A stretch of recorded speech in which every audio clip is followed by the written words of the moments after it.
আল্লাহর ভয় যদি অন্যায় থেকে বেঁচে থাকতে পারে, সেই ব্যক্তি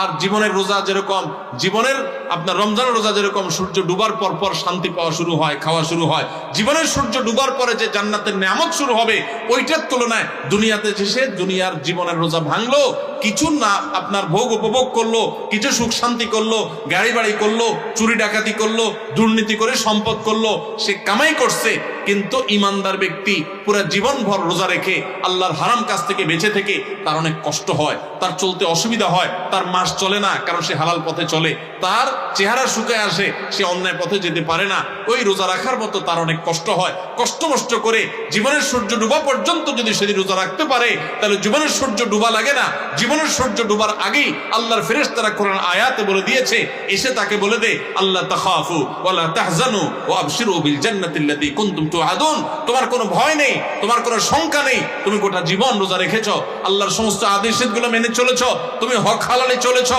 অন্যায় পথে চলো নাই, খারাপ লোকের সাথে উঠো নাই, বসো নাই, তুমি সারা জীবন ভালো চলেছো। অতএব আর একটু সবর করো, তোমার জীবনের সূর্য ডুবে যাবে, আর সাথে সাথে জান্নাতের সাথে তোমার কানেকশন হয়ে যাবে।